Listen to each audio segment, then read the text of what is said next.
Some years ago, I had a job as a life insurance salesman with what was then a well-known life insurance company. Very helpfully, they took me away for at least a week and put me in a decent hotel together with a lot of others to teach us to sell their products. We learned a great deal about the products. We learned nothing at all about selling. I made a living for about 2 or 3 months but gave it up because it just wasn't the sort of thing for me.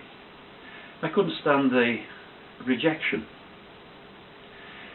The first day I got back from training, I went into the office and my superior said to me, "Here you are, here's a telephone directory.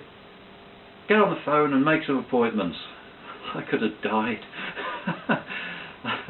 I'd left a salaried job for this. I walked out of the office, I walked around the town, and I thought, what on earth have I done? I went back and I got on with it. I sold a few policies, but I say after a couple of 3 months, that was it. I just wasn't interested in that. It just wasn't the sort of thing that was for me. The problem, of course, I say, is the rejection in all sorts of different forms.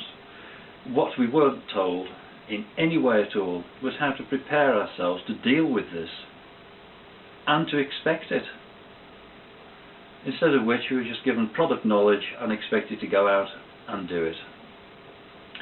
I read a book a few years ago written by one of the top American salesmen, and he gave figures such as this.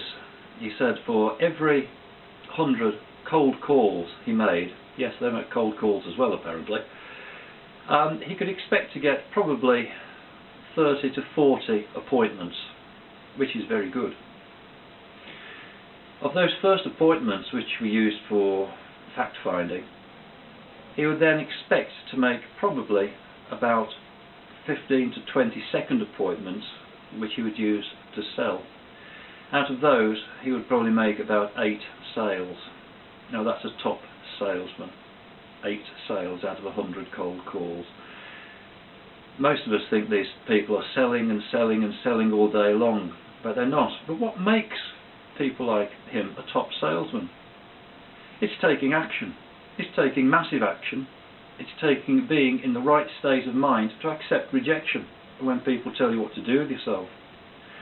In fact, I did hear a story from a life insurance salesman some time ago, and he said there was this salesman going around door to door and people were telling him what to do with himself and refusing to have anything to do with him and showing disinterest. And as he went from door to door, he got happier and happier and happier. And you probably guessed why. Because the more doors he knocked, the nearer he got to the person who'd say, "Yeah, this is just what I want. Come and see me." The problem is that most of us give up far too early. We take some action. When things don't work after the second, third or fourth attempt, we give up. It isn't for us. The successful people, not just in selling, are those who take massive action. Every time they fail, they get up, clean themselves off and try again and again and again. The biggest successes have had the most failures because they take massive action.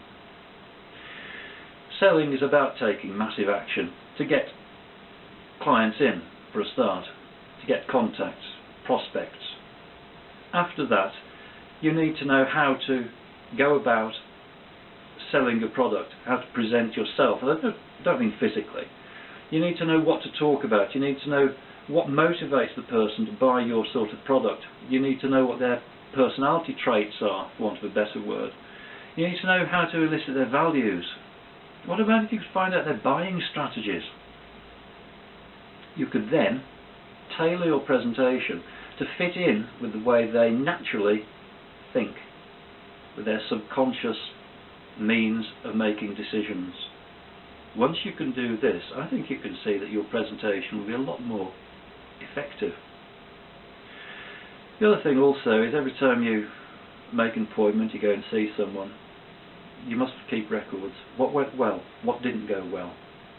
Eventually you'll work out what sort of people, what sort of approaches, what sort of industries even, are those which give you the best success. You'll find evidence of these approaches